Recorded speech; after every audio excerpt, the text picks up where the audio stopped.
De volta com o nosso Estudo Pouco, que tem de tudo muito pra você. Gente, o WhatsApp tá aqui, ó, 319-8402-9756, são 10h30. Exatamente, programa ao vivaço, feito aqui com excelência pra você, ok? Aproveita aqui, ó, manda a sua pergunta. Coloca seu nome, coloca o nome da sua cidade, que a gente quer honrar a sua vida, que tá aqui realmente. Ó, gente... Depois eu vou ler aqui um comentário sobre a minha boina. Jéssica, tem até comentário sobre a minha boina, tá, gente? Serginho, depois ele tem que estar aqui presente para poder ouvir isso. Obrigada, muito obrigada. Depois eu conto para ele. Gente, uma pesquisa realizada pela Anvisa, usando aí dados do Sistema Nacional de Gerenciamento de Produtos Controlados, mostra aí que os brasileiros, presta atenção, brasileiros, em 2018, compraram cerca de 56,6 milhões de caixas de medicamentos aí para ansiedade e para dormir, né? E é sobre esses números, né, alarmantes que a gente vai bater um papo agora com a psiquiatra, a doutora Kelly Hobbs. Muito bom dia, querida. Seja muito bem-vinda. Uma honra para a gente ter você aqui conosco. Mas é assustador, né, quando a gente fala em milhões. Essa questão de ansiedade e dormir, porque se você não dorme, você fica ansioso. E aí o ansioso não consegue dormir. Acaba que vai virando uma bola de neve, não é verdade? Sim, com certeza. E o grande problema é que as pessoas, elas consideram que o tratamento dessa insônia seria mais simples do que deveria, Sim. né? Porque se a gente for considerar causas de insônia, mais de 70% são por doença psiquiátrica. E o que acontece é que a população acaba usando apenas o sedativo e não tratam a doença. Tem muitos remédios também, doutora, que eles acabam deixando a pessoa viciada, né? Sim. Isso é muito perigoso. Sim, muito. Porque a pessoa... E a gente fala também, o brasileiro tem um pouquinho de médico, né? Não sei de onde não, mas tem. E aí a vizinha falou, nossa, tá dormindo? Não. Menina, tem um remédio bom que você põe ali embaixo da língua, que não sei o quê. Isso acontece muito também? Sim, com certeza. E é aí mesmo que está o problema. Porque os sedativos são das classes das medicações da psiquiatria as que de fato geram dependência. E o grande problema é que eu costumo usar a seguinte analogia. Imagina uma pessoa que está com uma infecção qualquer e usa só uma dipirona para tratar a febre e não trata a causa da infecção. O que acontece é que a doença avança, cronifica e fica mais difícil ainda de tratar. Se a gente for considerar que uma das principais causas de insônia é a ansiedade e depressão, é importante que a gente trate a depressão e a ansiedade ao invés de tratar só a insônia. Vai na raiz, né? Sim, com certeza. Aí eu até pergunto, doutora, quando a gente fala desse consumo, a gente também tem que observar que hoje também a faixa etária tem variado, né? Hoje também até jovens estão tendo dificuldade. Hoje não é às vezes uma questão mais do adulto. Hoje tem alcançado grupos etários que antes não faziam parte desse grupo de risco. Sim, com certeza. As doenças psiquiátricas, em geral, elas começam no início da vida. Quando eu penso em epidemiologia e aumento de uso de algumas medicações, muitas vezes eu tento ver um lado positivo, de que as pessoas estão sendo diagnosticadas mais precocemente. Só que o grande problema é que o diagnóstico precoce, a utilidade dele é para que a pessoa tenha cura precoce e não que ela faça um tratamento inadequado e simplesmente progrida com sintomas tratados de modo inadequado, né? Tem até algumas artes. Vamos colocar aí, por favor, para a gente continuar comentando.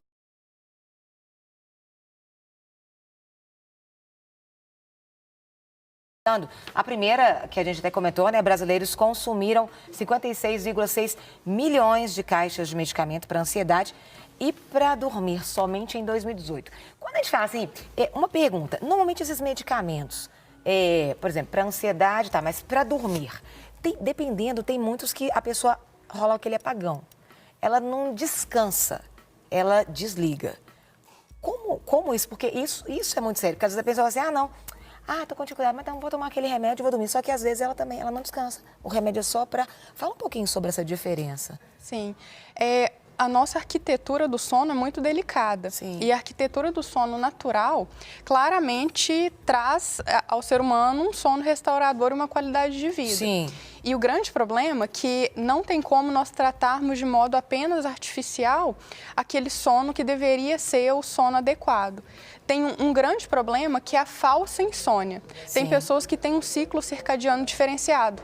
Essas pessoas, elas têm uma tendência de começar a dormir um pouco mais tarde mesmo. Sim. E os sedativos, ou seja, os indutores do sono, para que a pessoa durma mais cedo, não têm a utilidade prática. Na verdade, o tratamento das falsas insônias não seria com medicações sedativas. Tem uma outra informação aqui, doutora, que fala que cerca de 6.471 caixas desses tipos aí de medicamentos são vendidos por hora, gente. No Brasil, é muito. Normalmente eles são... precisa de uma receita? Não. Tarja preta? Conta pra gente. As pessoas estão tendo muito acesso, está sendo muito fácil para ser utilizado, doutora? Sim. Na verdade, a Anvisa recomenda que a medicação seja vendida por meio de uma receita especial. Essa receita especial ela é obtida por meio da inscrição do médico na vigilância sanitária. De modo geral, na maioria das vezes, seria o psiquiatra que tem essa inscrição e conseguiria prescrever. Só que o grande problema é que esse controle não tem sido estabelecido de forma tão adequada. Muitos pacientes chegam até a mim dizendo que conseguiram a medicação, muitas vezes até sem a receita branca. Olha pra você ver, isso é muito sério, né? Sim.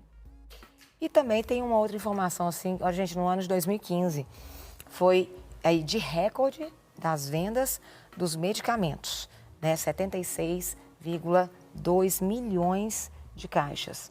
E a outra, estudos anteriores aí a 2013, calculavam aí que entre 5,6% a 21% da população consumia esses tipos de medicamento. Todos aí fonte da Anvisa. Percentual muito alto, né? Sim, muito alto. E, na verdade, o que a gente pode interpretar disso também, que talvez esse não seja um sinal de tratamento de fato. O que é muito comum de acontecer é quando a gente inicia o tratamento, de fato, é muito útil nós começarmos uma medicação sedativa, sim, e uma medicação antidepressiva junto, se o caso for mesmo ansiedade ou depressão. Sim. E aí, o que seria, na verdade, adequado é o paciente evoluir para a recuperação dos sintomas, tirar o sedativo antes e prosseguir com o uso do antidepressivo. O que é muito comum de se ver é o paciente que começa com o uso do antidepressivo e do sedativo e ele interrompe o antidepressivo e mantém o sedativo. E o grande problema disso é que esse tipo de tratamento não induz cura, induz cronificação. Por isso que, aparentemente, as pessoas estão usando sedativos por mais tempo do que deveria. Essa cronificação seria o que? A manutenção daquilo? Sim, seria a perpetuação da doença sem um tratamento adequado. E aí que entra o grande problema, porque a pessoa tem uma percepção inadequada da melhora. Porque ela pensa, já que eu dormi, provavelmente meus sintomas melhoraram. Opa. Mas, na verdade, não. Na verdade, ela só teve a melhora de um dos sintomas. E quando, por exemplo, aí, né, comentando, às vezes aquela pessoa começa, né, toma, não, tô bem, aí eu paro de tomar. Aí depois tem as crises. Porque não tratou na raiz, né? Não melhorou, só tratou no sintoma. Aí, não, então vou voltar. Essa coisa de vai e volta é um problema também, não é, doutora? Sim, com certeza.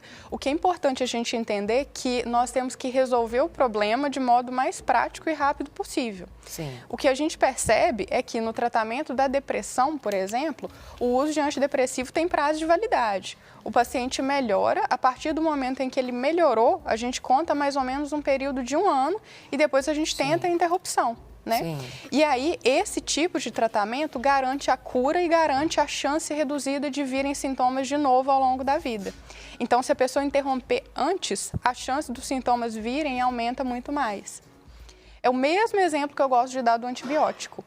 Quando uma pessoa está com uma infecção e usa o antibiótico, geralmente os sintomas melhoram em 3 dias. Sim. Mas ainda existem bactérias latentes. Por isso que a pessoa toma tem que usar. antibiótico, senão fica pior, fica mais forte. Pois com certeza. A gente usa essa expressão, né? Sim, sim. Por isso que tem que usar por 10 dias, para garantir que as bactérias morram. E o antidepressivo é a mesma coisa. Melhorar, a maioria das pessoas melhoram com 2, 3 meses. Mas a cura só vem depois de 1 ano. Aí eu pergunto, doutora, quando a gente fala um paciente que vai ao consultório, normalmente acaba sendo um trabalho multidisciplinar. Vem a medicação, no momento certo vem a terapia, porque dependendo como a pessoa estiver emocionalmente, tem que equilibrar primeiro para depois poder... As pessoas, você observa que elas são mais resistentes, às vezes ao uso da medicação ou a ir para a terapia, porque às vezes ela vai ficar lá, ela confia por causa dos sintomas que somem com o medicamento, então ela vai ao psiquiatra, mas ele fala, vai para a terapia, e ela não faz. E aí ela acaba que às vezes a vida inteira tomando... Isso às vezes acontece? Sim, acontece. E eu acho que a grande dificuldade é o acesso ao serviço, sabe? Eu percebo uma dificuldade do paciente conseguir encontrar um terapeuta.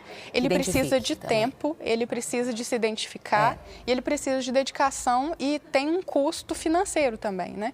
E eu percebo que realmente acaba que em termos de escolha, o paciente acaba optando muito mais por apenas a medicação do que a medicação junto com a terapia. Porque a medicação, igual você falou, assim, uns 2 meses, o sintoma sumiu.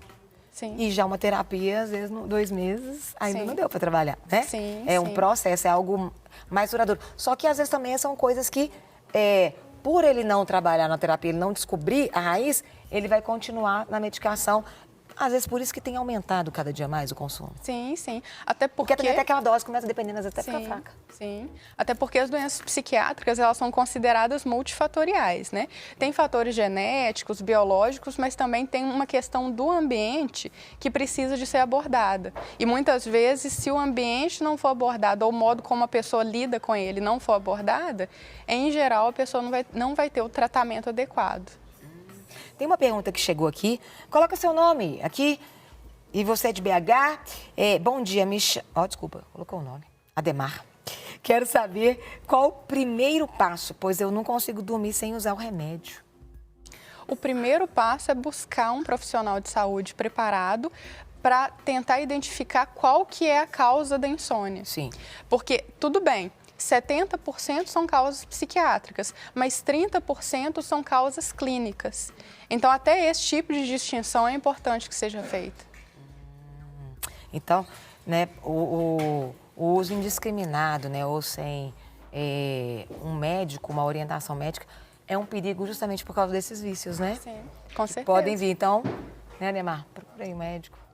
E no caso, é o psiquiatra, né? Sim, sim. Ele tem que ir ao psiquiatra. Sim. O ideal é que ele vá a um psiquiatra, caso ele não tenha acesso, Sim, que ele vá a um médico clínico geral. Ok. E, se for possível, já buscar a psicoterapia. Para poder, né, ajudar nesse processo. Com certeza. Porque eu falo que é uma bola de neve, né? Porque uma pessoa que está assim, ela acaba influenciando todo o ambiente da casa, né? Sim, com certeza. Então acaba que não é só um que fica estressado ou ansioso na casa. Acaba que outros também vão ficando, não é? Algo que vai contaminando. Sim, sim. E o outro problema é que o nosso organismo ele tem todo um preparo para o sono, né? E muitas vezes questões culturais da família precisam ser modificadas ao invés de se instalar na família uma cultura de uso da medicação. Porque é claro que não é só dormir, né? Tem o processo do adormecimento. Sim. E precisa de um ambiente tranquilo. Não adianta a gente querer simplesmente um botão de liga e desliga. Tem que ser um trabalho com calma, tranquilidade. E, normalmente, também os remédios, eles demoram um determinado tempo para começar a fazer efeito. Sim, sim. As medicações antidepressivas, elas demoram mais ou menos de 1 semana a 6 semanas para ter um efeito adequado. 6 semanas? Sim. E o grande problema, na verdade, é que... Esse negócio de 15 dias é muito? 15 dias é a média da população mesmo, sabe? Só que a grande questão é que a gente acaba tendo expectativas realistas. O paciente melhora uma porcentagem, só que algumas frações só melhoram depois de alguns meses. Um desses sintomas costumam ser o sono, sabe? Entendi. Eu não costumo ter uma expectativa de que a insônia vai se resolver, caso ela seja fruto de um sintoma psiquiátrico, em mais ou menos 2 semanas. Geralmente demora um tempinho mesmo, para até ter uma melhora. Eu quero agradecer e pedir para você deixar as considerações finais aqui. O que você deixaria, assim, para o pessoal que está assistindo, doutora? Bom, o tratamento adequado talvez seja uma das melhores alternativas e presentes que a população pode dar para si mesma. Então, assim, eu oriento optar pela melhor escolha para você, pelo melhor tratamento para você, ao invés de um uso que pode trazer muito mais dano que benefício. Muito obrigada, muito bom tê-la aqui conosco. Volte sempre. Obrigada. Jessiquinha, minha amiga, você viu, né? Você vai continuar falando, a gente falou aqui sobre ansiedade e dormir. Você vai continuar falando aí agora sobre dormir, não dormir na verdade, né?